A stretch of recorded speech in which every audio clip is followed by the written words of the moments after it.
I'll never forget this interaction that I had with this one lady. It meant that I started building a little community of my own. The posts on my feed don't really represent me. Men who have endless opinions on women who have got nothing to do with them, building this relationship with Allah subhanahu wa ta'ala, and also building a relationship with the Quran, which is so important. Inshallah, one day in Jannah I want to be chilling with my community. Like, can you imagine, guys? That would be so amazing. I have to find a place where I feel like I'm being truly authentic.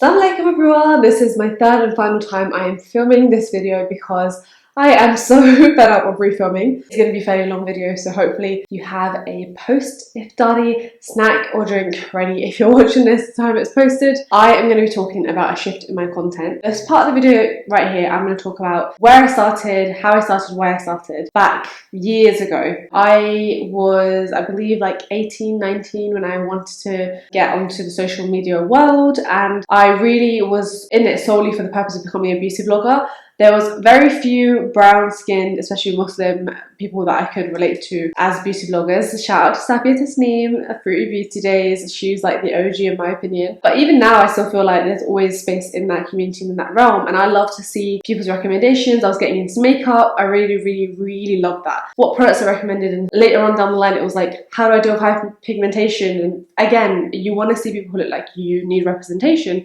And I loved the fact that having the blush and draw, having a little page, having my own blog, it meant that I started building a little community of my own. And I'm so proud of that community. Like, I know I am still literally a nano influencer. I have less than 10,000 followers on Instagram, less than 10,000 subscribers on YouTube.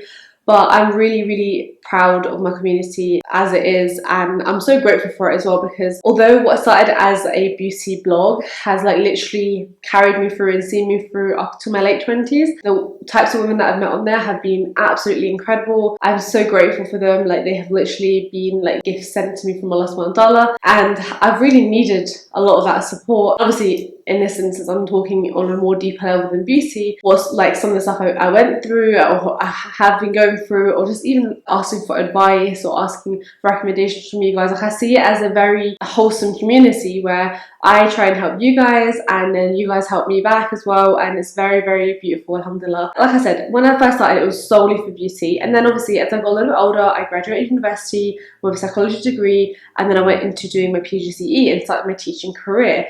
And I, again, was like looking for people online, again, find someone relatable, and there really wasn't that many people sharing their experience in the UK of the PGCE, of the training year, of the NQT. So I was like, you know what, I want to do this. I want to share my experience. And a lot of you guys tried from there and started following me from there. A lot of you guys became teachers at the same time or after me. And it was just really amazing, like, again, having that same community there together.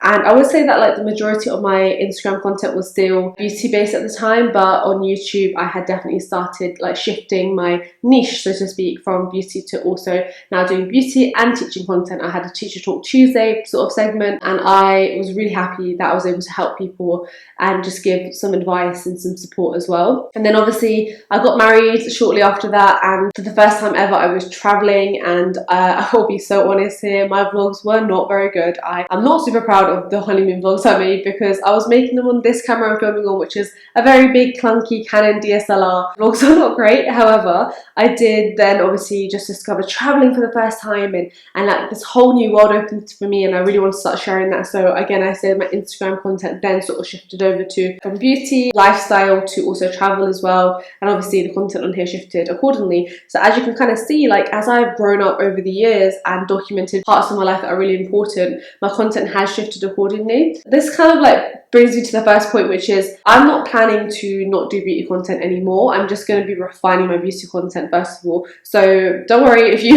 really like my beauty content, because I know there's some people who do. It doesn't get the most views, but there's like a handful of you guys who've been following me from the start. I've said, you know, I love your reviews, I love your recommendations.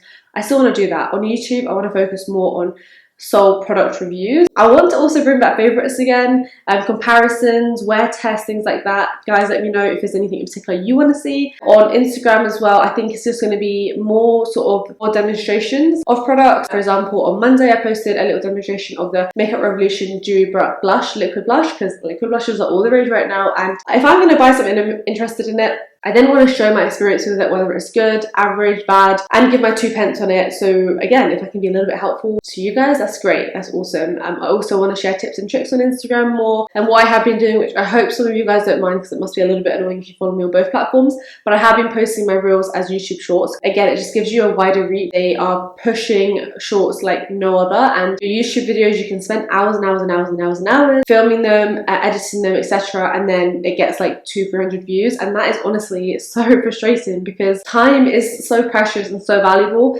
and at this point in my life I'm making very little from any of my channels. And so that kind of brings me to point number 2. I'm very happy that I'm being more succinct in this video. Main purpose of this video, as you can see from the title, my content will be shifting. One thing that I've never really shared about, apart from visibly being a Muslim by wearing a hijab, I've never really created content that is Islam based. There's so many reasons behind this, and there's so many reasons why the majority of, you know, outwardly looking Muslim people on social media, hijabis or bearded men or whatever, a lot of them will not want, well, I don't know about the men, let me not talk for the men. A lot of the women, let's talk about the women here, will not want to talk about Islam because it's personal to them, which I understand. A lot of the times it's because they're worried they're going to say the wrong thing, get hate for it, or be taken as a spokesperson by the Haram police and then be critiqued for everything they do and have lots of hate. And I think these are all really valid reasons as to shy away from speaking about it, because nobody wants that. Nobody wants hate. Nobody wants criticism. I do get that, and I was definitely in that mindset as well. But also, I wasn't really, unfortunately, in the mindset where I had a very, very strong spiritual connection. I've always, alhamdulillah, I've worn hijab my whole adult life, and I've always had firm tawakkul in Allah subhanahu wa ta'ala, like firm belief, and I've seen some of my most desperate and crying on the prayer mat du'as being answered, alhamdulillah, and I'm living in some of my du'as right now, alhamdulillah, alhamdulillah. But I would say that like this Ramadan that we're in currently, because of the circumstances, like I said in my Vlogmadan video, because this is such a unique Ramadan for me where I've had so much time to like really just sit and reflect. And also, like I said in the Vlogmadan video, the word clarity has really been at the forefront of my whole life this month. Like I've had so much clarity this month, alhamdulillah.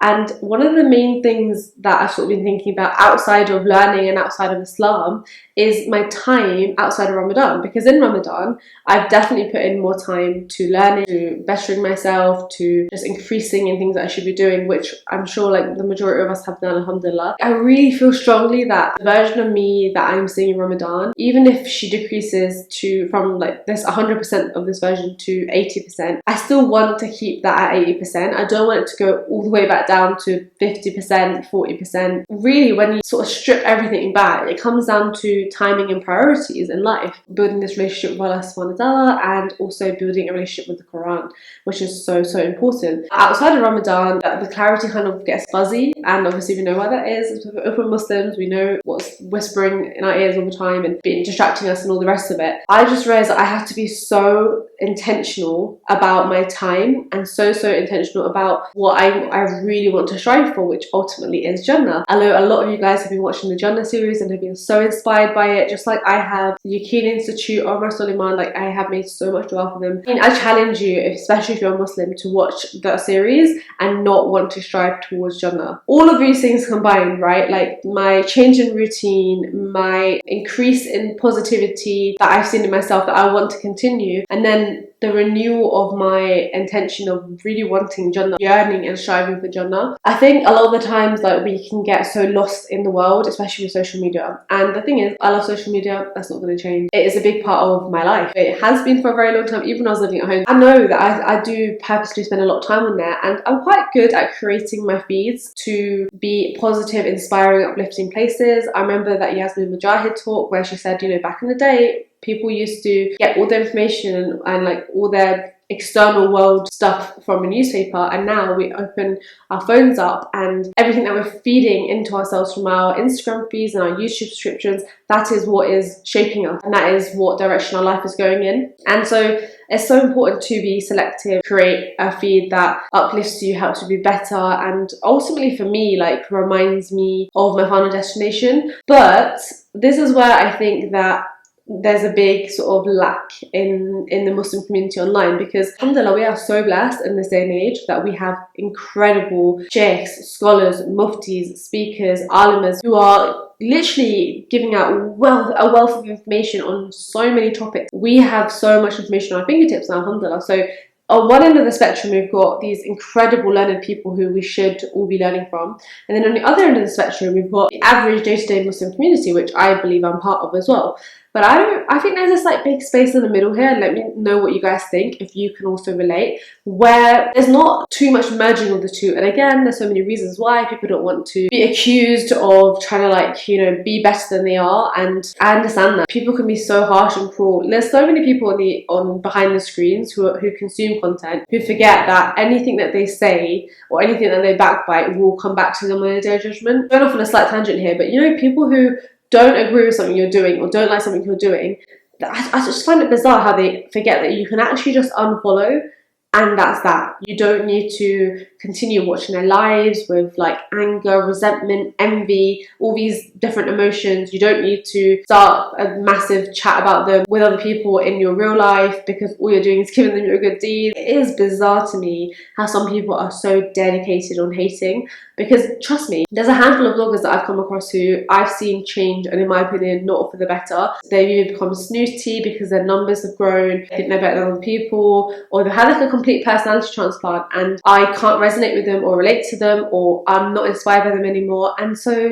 guess what I've done? I have literally just clicked unfollow and moved on with my life. Men who have endless opinions on women who have got nothing to do with them. It's just all very baffling and very strange. Like, they really do forget that they are going to go in their own grave, and their opinions are incredibly irrelevant. But I guess it is what it is. Like, you're always going to get these ignorant people, right? So I think that fear and that worry, and just to be honest with you, like the lack of having that headache of people giving those opinions because you are choosing to talk about Islam in any capacity, I do get it, I understand. But in an ideal world, I would like to see more bloggers merge and infuse their love of Islam with their day-to-day content. And so, like, I'd like to still go to the scholars and to the muftis and the sheikhs and the alimas to get knowledge from on a regular basis.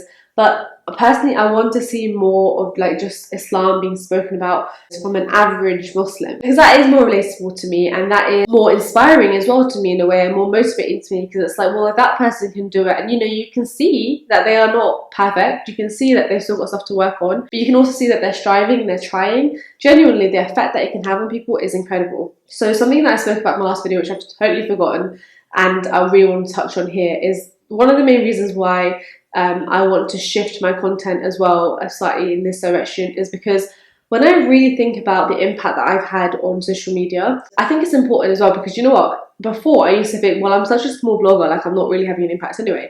But that's not true. That is not true at all. Like, any size audience is going to have an impact, whether you have 100 followers, whether you have 1,000, whether you have 5,000, 10,000, etc., etc. You are going to have some sort of impact, whether you knowingly are having that impact or not. Like, whether you're consciously going about trying to have that impact or not, there is going to be some sort of influence. It's just the world that it is. Like, what people see, they often want to emulate, or they want to take bits from. And I'm the same, you know, like I follow people who are super fit, super organized, seem to have their life together, because I can pick up tips and tricks from them, and then I can apply it to my life. Like, it's just the nature of human beings. You want to surround yourself with people who are going to make you feel better or do better or are similar to you, and that you have that community, right? So when I was literally deeping the other day, like, have I had any impact at all? Actually, alhamdulillah, I have. And it might be on a small scale, it might be like a handful of people, but I'll never forget this interaction that I had with this one lady who I actually met up with, and she said, you know, Iqra, you're probably never going to remember even the post that I'm talking about, but one day you shared a post on your story, and I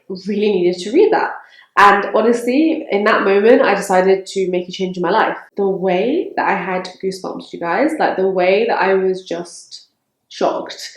I can't explain it. Like, I was honestly just like so. And by the way, this is not me saying like I'm the one who changed her life, like, not at all. Allah subhanahu wa ta'ala planned it in a way that through me reposting something on my story, that was meant for her to see and then to make a change. So I was like a very minute piece in that puzzle, but it did really blow my mind, and it stuck with me, and I still think about it often to this day.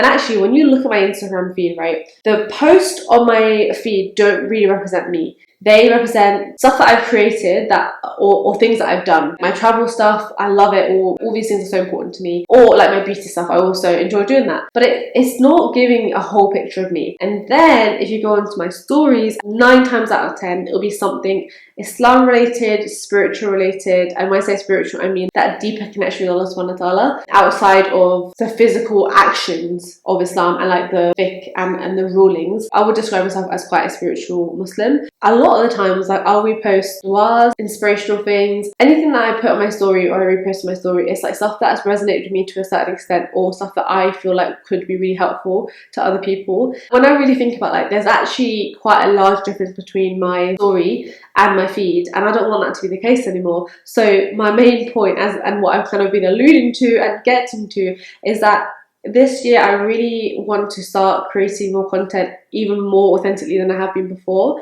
and not just sort of trying to like fit into this mold of, oh, you want to be a beauty blogger and you want to work with beauty brands and you want to make this into more than sort of just a hobby, because that's all very well and true, but at the same time there's so much more to me. And that's the thing, that's why I've never really been able to stick to a niche, is because like my life is made up of an amalgamation of different things, and to pigeonhole myself down into one category, I know a lot of people can do that and are very successful in doing that, and I find it very inspiring. Cannot just stick to one thing. And more to the point of like now with this whole notion of, if I really want to remain at my optimal self 80% of the time outside of Ramadan, then I have to carve more time in to continuing to learn and continuing to gain knowledge, to really think deeply about Islam. Then I want to be creating content around that as well. Again, I'm a little bit nervous that people are going to think that I think I'm this and that, and I think I know this and blah blah blah. Like, that's definitely not the place I'm coming from at all, and I really hope that you guys who are watching this can kind of understand like where I'm trying to get at with this. The thing is, creating any type of content, whether you're a food blogger, fashion blogger, beauty blogger, travel blogger, whatever content you create, it takes hours, and until you try to do it, you will not understand how long it can take to create content. From the planning to the actual filming, sometimes you have to film multiple times, like hello, today I've literally filmed this 3 times, and then it's editing. Editing takes absolutely ages. It takes so much time, and so this whole amount of time you're putting into creating this content, it is a lot. Now, in my opinion, like the way that I'm kind of thinking about this is that, first of all, if I start creating like content that is more woven with my life and Islam, which is how my life is now, alhamdulillah. And by the way, I've got so far to go. I have got so far to go. I am so far from where I want to be. But I just feel like there's been a real big shift in me this Ramadan. And I think that if I go back to creating content exactly in the same way that it was before, it will not sit right with me. And there's been so many times where I've thought, you know what, let me just quit this. What's the point? I don't know. By shifting my content now in this way, I think I will, number one, enjoy creating content again more. Number two, find more barakah in it as well. Because if you're doing something for the sake of Allah subhanahu wa ta'ala and renewing your intentions for Allah subhanahu wa ta'ala, Allah will help you. And then number three, it will also keep me motivated and encouraged to continue to be at that optimal 80%, because I can't create content on this if I'm not putting the time into it and the effort into it. The last part of this video is just to kind of give you a little bit of an idea of what I mean when I say I'm going to start creating more content that is more faith-based, Islam-based, spiritual-based. Number one, I'm not going to stop the beauty content. That's still going to be there. Now, what I've decided is that I really need to set myself schedules again. That's the only way I can be productive. I don't know what it is. I just have to set a schedule. And then the second thing, obviously, in terms of like the Islamic content, is I will be doing a whole video dedicated to Quran journaling, because I think it's really important. I think it's very beautiful. Again, I don't want anyone to think that they are not good enough or they are too far away to Quran journal, because that's just not the case at all. But one part of it is something called Tadabbur. Tadabbur is essentially reflection. I'll obviously leave the definition on here, but I would like to have a lot more Tadabbur within the things that I am learning, and then I like to share snippets of that on my socials, so that even if it inspires 5 of you guys, alhamdulillah, it's inspired 5 people, you know? Because I'm in the position where this is not my full-time job, it's not even my part-time job. Alhamdulillah, it is a platform that I cherish and I really value and I care about, and I care about you guys so much. I put a post up the other day on Instagram on my story saying, you know, every single time that I've seen someone that I've followed for like months or years on here like start wearing the hijab or striving towards learning more or rebuilding her connection with Allah subhanahu wa ta'ala, like it genuinely makes me want to burst with pride and joy and happiness, because it's the most beautiful thing that I ever see. And honestly, it gives me a boost as well. Inshallah, one day in Jannah, I want to be chilling with my community. Like, can you imagine, guys? That would be so amazing. I have to find a place where I feel like I'm being truly authentic. And again, like I said, I really feel like looking back over my content over the years, you can see me growing as a person. And I feel like this era of my life, I'm actually currently ending my housewife era, guys. I am going to be going back into the working world. I'll make a video about that as well soon. But alhamdulillah, this era of my life has been so peaceful, so fruitful, such an incredible blessing. Alhamdulillah, alhamdulillah for my husband, alhamdulillah for Allah subhanahu wa ta'ala for allowing this to happen. Again, I have so far to go. I have so much to achieve, to learn, to accomplish. I'm very much at the start of the journey, but I hope you guys understood what I meant with this video. I don't know, the thing is, I've filmed this so many times now that I don't even know if I've got every single point I wanted to across. Essentially, just know that number one, the beauty content is still staying and it's just going to be reformed slightly, and obviously I'm always open to what you guys want to see. I'm sorry if you followed me on the back of teaching stuff. Realistically, there's not going to be a ton of teaching stuff, but you know, keep your eyes peeled. I might be speaking a little bit about it here and there. And then number three, if you're following me for the travel stuff, I still will be posting travel stuff as and when I travel. I'm not a travel blogger, you know, and this year we've got such a huge project coming up, inshallah. It's just taking longer than we had hoped and expected. That's the thing, soon my content will be shifting over to that, which is a whole different kind of niche. I'm super excited about it. I'm very excited to share it with you guys, inshallah. But before I add another niche into all the different things I talk about, I really do want to solidify that Islam will be a prominent part of all my content going forward. Well, not all of it, obviously not beauty. A big chunk of my content is going to be more Islam centric, more Tadabbur centric, reflection based. Again, not trying to say that I am anything close to a learned alama or anything like that. I am not. But yeah, I just want to normalize us talking about Islam more, seeing Islam more outside of the traditional way that we've seen it. And there's been a few very small amount of bloggers that I've seen recently who've done this very beautifully and have very much inspired me. And hopefully the majority of you guys will stick around for what is to come, inshallah. I understand if it's not your cup of tea, I do get it. I will not be offended, you know, if that is not for you, I do understand. But yeah, by the way guys, I hope you liked my abaya. I feel very princess vibes in this, very cute. Hope you guys are well, hope you are in the best of health and iman. Please do remember me and my family in your duas, inshallah, in these blessed last 10 nights. If you've been here for a while, please let me know, like, how long you followed me for, why you started following me. I find it really interesting to read. Enough rambling now. Thanks so much for listening, guys, and I will see you in another video, inshallah, very soon. Bye!